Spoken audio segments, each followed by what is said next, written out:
Commission വ്യക്തത വരുത്തിയോ എന്നാണ് ചോദ്യം. കമ്മീഷൻ വ്യക്തത വരുത്തിയില്ല എന്ന് മാത്രമല്ല, തിരഞ്ഞെടുപ്പ് കമ്മീഷനെ ഇനിയൊരു ദേശീയ പാർട്ടിയായി പ്രഖ്യാപിക്കാനുള്ള സാങ്കേതിക നടപടിക്രമങ്ങൾ മാത്രം പൂർത്തിയാക്കിയാൽ മതി എന്നാണ് എൻ്റെ അഭിപ്രായം. കാരണം ഇങ്ങനെ പറയുമോ എൻ ഡി എയിലെ ഏതെങ്കിലും ഒരു സഖ്യകക്ഷി? എൻ ഡി എയിലെ ഒരു സഖ്യകക്ഷിയായി ഇലക്ഷൻ കമ്മീഷൻ മാറുന്ന കാഴ്ചയാണ് നമ്മളിന്ന് കണ്ടത്. ജ്ഞാനേഷ് കുമാർ അമിത്ഷായുടെ സന്തത സഹചാരിയായിരുന്നു കേട്ടോ. ആർട്ടിക്കിൾ 370 ഡ്രാഫ്റ്റ് ചെയ്ത് പാർലമെന്റിൽ അവതരിപ്പിക്കുന്ന വേളയിലെല്ലാം അമിത്ഷായ്ക്കൊപ്പം സന്തത സഹചാരിയായിട്ട് നടന്നത് അന്ന് കാശ്മീർ ഡെസ്കിന്റെ ചുമതലയുണ്ടായിരുന്ന ഇതേ ജ്ഞാനേഷ് കുമാറാണ്. ആഭ്യന്തര വകുപ്പ് മന്ത്രിയുടെ അഡീഷണൽ സെക്രട്ടറി ആയിട്ടും ഒക്കെ പ്രവർത്തിച്ചിരുന്നത്. അതേ ജ്ഞാനേഷ് കുമാറാണ് ഇന്ന് എൻ ഡി എക്ക് വേണ്ടി കളത്തിലിറങ്ങി ബാറ്റ് ചെയ്യുന്നത്. നിങ്ങളൊന്ന് ആലോചിച്ച് നോക്കൂ, നമ്മുടെ ക്രിക്കറ്റ് മത്സരത്തിലെ അമ്പയർ മത്സരത്തിൻ്റെ ഒരു ഘട്ടത്തിൽ ബാറ്റ്സ്മാൻമാർ ഇങ്ങനെ റണ്ണൌട്ട് ആവുന്ന സമയത്ത് ബാറ്റും പിടിച്ച് കളത്തിൽ വന്ന് ഒരു ടീമിന് വേണ്ടി ബാറ്റ് ചെയ്യുന്നത് എങ്ങനെയാണോ അങ്ങനെയാണ് ഇന്ന് ജ്ഞാനേഷ് കുമാറും ഇലക്ഷൻ കമ്മീഷനും ബാറ്റ് ചെയ്തത്. രാഹുലിൻ്റെ ശരമേറ്റ് അക്ഷരാർത്ഥത്തിൽ തേർത്തട്ടിൽ തളർന്നുപോയ ഇലക്ഷൻ കമ്മീഷണർ ജ്ഞാനേഷ് കുമാറിനെയാണ് നമുക്കിത് കാണാൻ സാധിച്ചത്. അതുകൊണ്ട് തന്നെ വരുന്ന ചോദ്യങ്ങളോട് അദ്ദേഹം പ്രതികരിച്ചത് അത്യന്തം കൗതുകകരമാണ്. എന്നെ സംബന്ധിച്ച് നിരാശയും ആശങ്കയും ഉണ്ടാക്കുന്ന പ്രതികരണമാണ് ഇലക്ഷൻ കമ്മീഷൻ്റെ ഭാഗത്തു നിന്നുണ്ടായത്. ഞാനിങ്ങനെ ഇത്രയും പരിതാപകരമായ ഒരു പത്രസമ്മേളനം ഇലക്ഷൻ കമ്മീഷൻ്റെ ഭാഗത്തു നിന്ന് ഇന്നേ വരെ കണ്ടിട്ടില്ല. സ്വതന്ത്ര ഇന്ത്യ പോലും കണ്ടിട്ടില്ല. ആദ്യത്തെ മാസം മുതൽ ഇങ്ങോട്ട് ജ്ഞാനേഷ് കുമാർ വരെയുള്ള വളരെ പ്രതിഭാധനരായിട്ടുള്ള മിടുക്കന്മാരായിട്ടുള്ള ടി എൻ ശേഷനെ പോലെയൊക്കെ ഉത്തരവാദിത്വമുള്ള തിരഞ്ഞെടുപ്പ് കമ്മീഷണർമാരുണ്ടായിരുന്ന കാലമാണ്. അവിടെ നിന്നാണ് നമ്മൾ ജ്ഞാനേഷ് കുമാറിലേക്ക് വന്നിരിക്കുന്നത്. 3 കാര്യങ്ങളാണ് എനിക്ക് പറയാനുള്ളത്. എന്നെ ആശങ്കപ്പെടുത്തുന്ന 3 പ്രധാനപ്പെട്ട കാര്യങ്ങൾ. ഒരു പൗരൻ എന്ന നിലയിൽ ഇന്ന് ജ്ഞാനേഷ് കുമാർ പറഞ്ഞല്ലോ, ഭരണഘടനയ്ക്ക് അപമാനമാണെന്ന്. ഭരണഘടനയ്ക്കും ജനാധിപത്യത്തിനും അപമാനകരമായൊരു പ്രസ് കോൺഫറൻസ് ആണ് കടന്നുപോയത്. എന്തുകൊണ്ടാണ് അങ്ങനെ പറയാനുള്ള കാരണം? ആദ്യത്തെ പ്രധാനപ്പെട്ട കാര്യം, ഒരു രാഷ്ട്രീയ കക്ഷിയായി ഇലക്ഷൻ കമ്മീഷൻ രൂപം മാറുന്നു എന്നതിൻ്റെ സൂചന വളരെ വ്യക്തമായ ഒരൊറ്റ സ്റ്റേറ്റ്മെൻറ്റിനുണ്ട്. നേരത്തെ ജിമ്മിയും സ്മൃതിയും സൂചിപ്പിച്ചതുപോലെ ഈ ആരോപണങ്ങൾക്ക് രാഹുൽ ഗാന്ധി 7 ദിവസത്തിനുള്ളിൽ മാപ്പ് പറയണം, അല്ലെങ്കിൽ സത്യവാങ്മൂലം കൊടുക്കണമെന്നാണ് പറയുന്നത്. ഒരക്ഷരം അനുരാഗ് ഠാക്കൂറിനെ കുറിച്ച് പറഞ്ഞില്ല എന്നത് എന്നെ അത്ഭുതപ്പെടുത്തി. അനുരാഗ് ഠാക്കൂറിൻ്റേത് യഥാർത്ഥത്തിൽ വോട്ട് ചെയ്ത റിയൽ വോട്ടർമാരെ അപമാനിക്കുകയും അപകീർത്തിപ്പെടുത്തുകയും ചെയ്യുന്ന സ്റ്റേറ്റ്മെൻ്റ് ആയിരുന്നു. 3 മൈമുനമാർ, ഓർമ്മയുണ്ടാവും പ്രേക്ഷകർക്ക്, 3 പഞ്ചായത്തുകളിലെ 3 വ്യത്യസ്ത മൈമുനമാർ ഒരു മൈമുനയാണ് എന്ന മട്ടിലാണ് അനുരാഗ് ഠാക്കൂർ പ്രതികരിച്ചത്. ആ വോട്ടറെ അപമാനിച്ച് അനുരാഗ് ഠാക്കൂറിന് മാപ്പ് പറയേണ്ടതില്ലേ ഇലക്ഷൻ കമ്മീഷണറെ? നമ്പർ 2, ഇതേ അനുരാഗ് ഠാക്കൂർ പറഞ്ഞൊരു കാര്യമുണ്ടല്ലോ. എന്താ അനുരാഗ് ഠാക്കൂർ പറഞ്ഞത്? ഈ ചൗണ്ടേരി എന്ന് പറയുന്ന സ്ഥലം, ഈ ചാമുണ്ടിക്കുന്ന് എന്ന് പറയുന്ന സ്ഥലത്തെ ഈ സ്ഥലത്തിന് ഒരു വീട്ടുപേരാണ് എന്ന് തെറ്റിദ്ധരിച്ചുകൊണ്ട് ഒരു പ്രദേശത്തെ മുഴുവൻ വോട്ടർമാരെയും അപകീർത്തിപ്പെടുത്തുകയല്ലേ ചെയ്തത്. അങ്ങനെ അപകീർത്തിപ്പെടുത്തിയ അനുരാഗ് ഠാക്കൂർ മാപ്പ് പറയാതിരിക്കുകയും എന്നാൽ വസ്തുതാപരമായി പവർ പോയിന്റ് പ്രസന്റേഷനിലൂടെ ഒരു സംശയമില്ലാത്ത വിധത്തിൽ കാര്യങ്ങൾ അവതരിപ്പിക്കുകയും ചെയ്ത രാഹുൽ ഗാന്ധി മാപ്പ് പറയണമെന്ന് പറയുകയും ചെയ്തത് ഈ തെരഞ്ഞെടുപ്പ് കമ്മീഷന്റെ പക്ഷപാതിത്വത്തെ, എന്താ പറഞ്ഞത്, നിഷ്പക്ഷാണ് എന്നാണ് അല്ലേ? 2 പക്ഷങ്ങളിലുമില്ല, കൃത്യമായി പക്ഷപാതിത്വം തെളിവാക്കുന്നതായിരുന്നു ഈ ഒരൊറ്റ സ്റ്റേറ്റ്മെന്റ് തന്നെ. അതുകൊണ്ട് ഒരു ഇലക്ഷൻ കമ്മീഷൻ ഒരു അമ്പയറുടെ സ്ഥാനത്ത് നിന്നും ഒരു കളിക്കാരൻ്റെ സ്ഥാനത്തേക്ക്, ഒരു പാർട്ടിയുടെ നിലവാരത്തിലേക്ക് തരം താണിരിക്കുന്നു എന്നതാണ് ആദ്യത്തെ പ്രധാനപ്പെട്ട സ്റ്റേറ്റ്മെന്റ്. അങ്ങനെ വന്നാൽ എന്താ സംഭവിക്കുക? നിർഭയമായി നിഷ്പക്ഷമായി തെരഞ്ഞെടുപ്പ് നടത്തേണ്ട ഇലക്ഷൻ കമ്മീഷനെ നമ്മൾ സംശയിച്ചു തുടങ്ങിയാൽ ഈ ജനാധിപത്യം അവതാളത്തിലാകുന്നു എന്നതിൻ്റെ സൂചനയാണ്. അതാണ് ആദ്യത്തെ ടേക്ക്. രണ്ടാമത്തെ പ്രധാനപ്പെട്ട കാര്യം, ഇതിലും ഗൗരവമായ വിഷയം എന്ന് പറയുന്നത്, മാപ്പ് പറയണമെന്ന് പറഞ്ഞ വിഷയങ്ങളെ അഡ്രസ്സ് ചെയ്തിട്ടില്ല. ഏത് കാര്യത്തിനാണ് മാപ്പ് പറയേണ്ടത് രാഹുൽ ഗാന്ധി മാപ്പ് പറയേണ്ടത്? ഇപ്പോഴും രാഹുൽ ഗാന്ധി ഉറച്ചു നിൽക്കുന്ന വിഷയങ്ങളില്ലേ? 1,280,000 വ്യാജ വോട്ടുകളാണ് മഹാദേവ്പുര എന്ന നിയമസഭാ മണ്ഡലത്തിൽ മാത്രം ചേർത്തത് എന്ന് രാഹുൽ ഗാന്ധി പറയുമ്പോൾ ഒരു വാക്ക് ഉരിയാടിയിട്ടുണ്ടോ ഈ പറയുന്ന തെരഞ്ഞെടുപ്പ് കമ്മീഷണർ? ഇന്നതിൻ്റെ ചുവട് പിടിച്ചല്ലേ ബാക്കിയുള്ള ബീഹാറിലെ SIRൽ റിവിഷൻ നടന്ന വോട്ടർ പട്ടികയിൽ ഇനി സെപ്റ്റംബർ 1-ാം തീയതി അന്തിമ വോട്ടർ പട്ടിക പ്രസിദ്ധീകരിക്കാനിരിക്കെ ഇതിനകം 3 മണ്ഡലങ്ങളിൽ നടത്തിയ പരിശോധനയിൽ റിപ്പോർട്ടേഴ്സ് കളക്റ്റീവ് കണ്ടെത്തിയത് 80,000 വോട്ടാണ് സാർ. 80,000 കള്ളവോട്ട് ഇതിനകം ബീഹാറിൽ കണ്ടെത്തിയിട്ടില്ലേ? മഹാദേവ്പുരയിൽ രാഹുൽ ഗാന്ധി പറഞ്ഞത് ബീഹാറിലെ കണക്ക് വെച്ചുകൊണ്ട് റിപ്പോർട്ടേഴ്സ് കളക്റ്റീവ് സമർത്ഥിക്കുന്നില്ലേ? 3 മണ്ഡലങ്ങൾ, പിപ്ര, ബാഘ, മോട്ടിഹരി. പിപ്രയിൽ മാത്രം നേരത്തെ സുനിൽ സൂചിപ്പിച്ചു, പിപ്രയിൽ മാത്രം സംഭവിച്ചിരിക്കുന്നത് നോക്കൂ, 20 മുതൽ 500 വരെ വോട്ടുകൾ ഒരു വീട്ടിലുണ്ട് എന്ന് രേഖപ്പെടുത്തുകയാണ്. ഇവിടെയാണ് അനുരാഗ് ഠാക്കൂർ പറഞ്ഞ യഥാർത്ഥ പ്രശ്നമുള്ളത്. അനുരാഗ് ഠാക്കൂർ പറഞ്ഞ മൈമുനമാർ ജീവിക്കുന്നത് ഈ പിപ്രയിലാണ്, ഈ ബാഘയിലാണ്, ഈ മോട്ടിഹരിയിലാണ്, ബീഹാറിലെ SIRലാണ്. എങ്ങനെയാണ് അവർ ജീവിക്കുന്നത് നോക്കൂ. 509 വോട്ടർമാരാ ഒരു ഒറ്റ സ്ഥലത്തുള്ളത്. പിപ്രയിലെ ഒരൊറ്റ വീട്ടിൽ മാത്രം 509 വോട്ടർമാർ, മറ്റൊരിടത്ത് ഒരു വീട്ടിലുള്ളത് 459 വോട്ടർമാരാണ്. ഒരു വീട്ടിലെ ഒന്ന് ആലോചിച്ച് നോക്കൂ, ആ വീട്ടിലുള്ള 450 പേർക്ക് വ്യത്യസ്ത ജാതി, വ്യത്യസ്ത മതം, വ്യത്യസ്ത കമ്മ്യൂണിറ്റി, ഷെഡ്യൂൾഡ് കാസ്റ്റിൽപ്പെട്ടവർ പോലും അതിലുണ്ട് എന്നുള്ളതാണ്. എത്ര സുന്ദരമായൊരു ഗ്രാമമായിരിക്കും അത്, 489 പേരുള്ള ഒരു വീട്. അതാണ് വ്യാജ വോട്ടിൽ കണ്ടെത്തിയത്. മറ്റൊന്ന്, 100-ലധികം വോട്ടർമാരെ വ്യാജ വോട്ടുകൾ ചേർത്ത മോട്ടിഹരി മണ്ഡലത്തിലെ 3 ഇൻസ്റ്റൻസസ് ചൂണ്ടിക്കാണിക്കുന്നുണ്ട് റിപ്പോർട്ടേഴ്സ് കളക്റ്റീവ്. മറുപടിയുണ്ടോ തെരഞ്ഞെടുപ്പ് കമ്മീഷന്? അപ്പോൾ രാഹുൽ ഗാന്ധി എന്തിനാ മറുപടി പറയേണ്ടത്?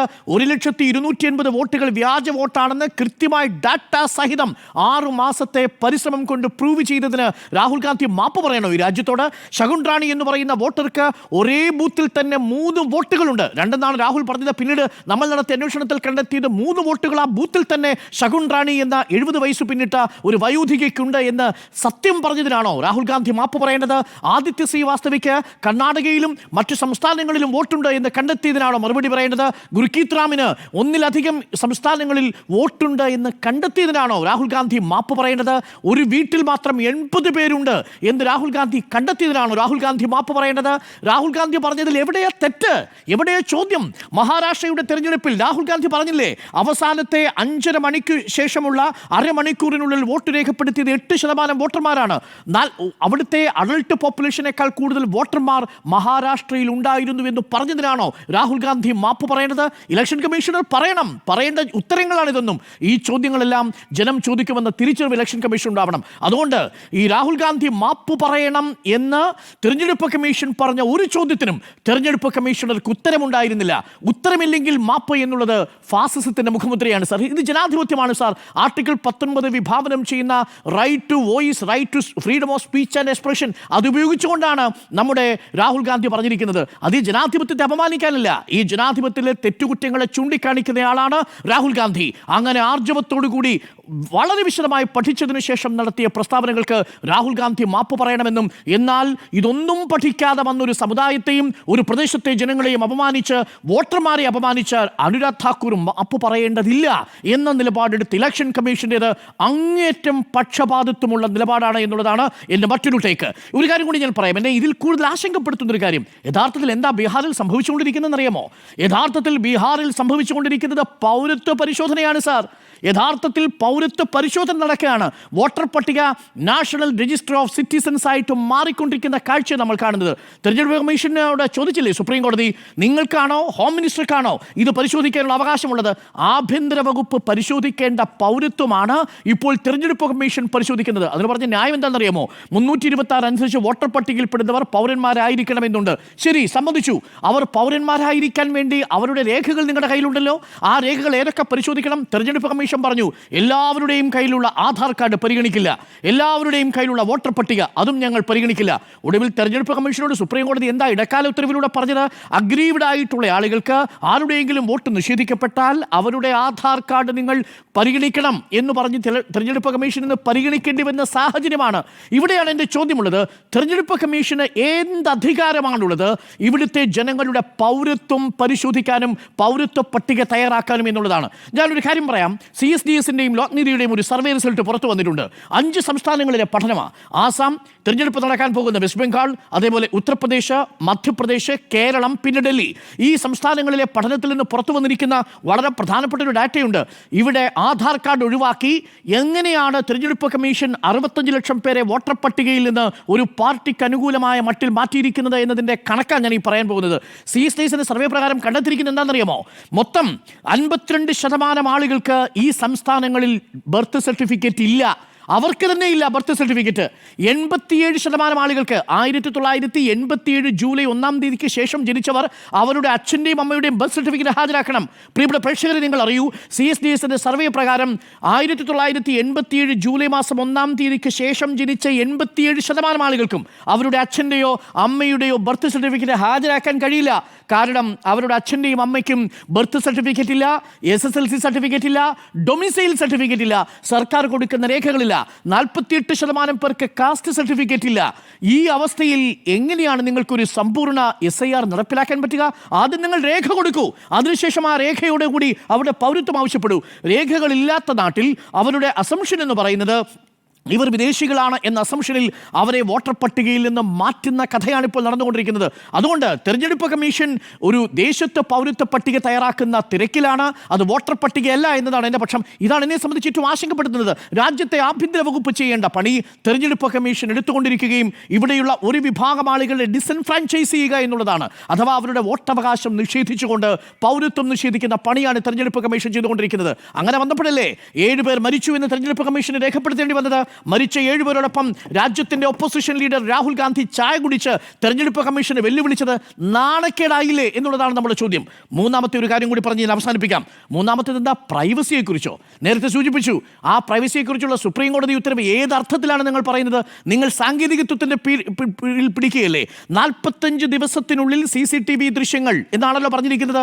45 ദിവസത്തിനുള്ളിൽ CCTV ദൃശ്യങ്ങൾ ആവശ്യപ്പെട്ടാൽ അത് കൊടുത്താൽ പ്രൈവസിയുടെ ലംഘനമാകുമോ? നേരത്തെ ജിമ്മി ചോദിച്ചതുപോലെ ഈ മെഷീൻ റീഡബിൾ ആയിട്ടുള്ള ഫോർമാറ്റിൽ വോട്ടർ പട്ടിക കൊടുത്താൽ മാൽ പ്രാക്ടീസ് നടത്തുമെന്നുള്ള വിദണ്ഡവാദമാണ് കമ്മീഷൻ അവതരിപ്പിച്ചിരിക്കുന്നത്. അപ്പോൾ ഇത് റൈറ്റ് ടു പ്രൈവസി അല്ല, ഇത് നിയമത്തിന്റെ കുരുക്കിൽ നിങ്ങൾ വലിയ രാഷ്ട്രീയ പ്രശ്നങ്ങളെ ഒളിക്കാൻ ശ്രമിക്കുകയാണ്. അഥവാ നിങ്ങൾ എങ്ങനെയാണോ ബാലി ഒളിച്ചു നിന്നത് മരത്തിന്റെ മറവിൽ എന്നതുപോലെ ഒരു മരം എന്ന് പറയുന്ന ഒരു നിയമത്തെ നിങ്ങൾ മുന്നിൽ നിർത്തിക്കൊണ്ട്, ഒരു ചട്ടത്തെ മാത്രം മുന്നിൽ നിർത്തിക്കൊണ്ട് നിങ്ങൾ വസ്തുതകളെ ഒളിപ്പിക്കാൻ ശ്രമിക്കുകയാണ്. രാഹുൽ ഗാന്ധിയുടെ ചോദ്യങ്ങൾ അതുകൊണ്ട് ഇല്ലാതാവില്ല. അത് രാഷ്ട്രീയ ചോദ്യങ്ങളാണ്. ആ ചോദ്യങ്ങൾ ചോദിക്കുന്നവരെ നിങ്ങൾക്ക് വാനരന്മാരെന്ന് മുദ്രകുത്താം, നിങ്ങൾ കുരങ്ങന്മാരെന്ന് വിളിച്ച് അപഹസിക്കാം, നിങ്ങൾ മാപ്പ് പറയേണ്ടവരാണെന്ന് പറയാം, ഭരണഘടനയെ അപമാനിക്കേണ്ടവരാണെന്ന് പറയാം. ചോദ്യങ്ങൾ ഉയർന്നുകൊണ്ടേയിരിക്കും, ചോദ്യങ്ങൾ ചോദിച്ചുകൊണ്ടേയിരിക്കും. രാഹുൽ ഗാന്ധി മാപ്പും പറയാൻ പോകുന്നില്ല, ഒരു കോപ്പും പറയാൻ പോകുന്നില്ല. രാഹുൽ ഗാന്ധി എന്നുള്ളത് രാഹുൽ ഗാന്ധിയുടെ മറ്റൊരു പേര് സവർക്കർ എന്നല്ല. രാഹുൽ ഗാന്ധി സൺ ഓഫ് രാജീവ് ഗാന്ധിയാണ്, പ്രപൗത്രനാണ് ജവഹർലാൽ നെഹ്റുവിൻ്റെ. ആ രക്തം രാഹുൽ ഗാന്ധിയുടെ സിരകളിലൂടെ ഒഴുകുന്നിടത്തോളം കാലം, രാഹുൽ ഗാന്ധി ഉന്നയിച്ച ആരോപണങ്ങൾ നിലനിൽക്കുന്നിടത്തോളം കാലം, രാഹുൽ ഗാന്ധിയുടെ ചോദ്യങ്ങൾക്ക് മുന്നിൽ ഗാനേഷ് കുമാർ നിങ്ങൾ വിയർക്കേണ്ടി വരും. Don't under estimate Rahul Gandhi എന്നേ പറയാനുള്ളൂ. കമ്മീഷൻ വ്യക്തത വരുത്തിയിട്ടില്ല, ലെവലേശം പോലും. പക്ഷേ അപഹാസ്യമായിരുന്നു പത്രസമ്മേളനം.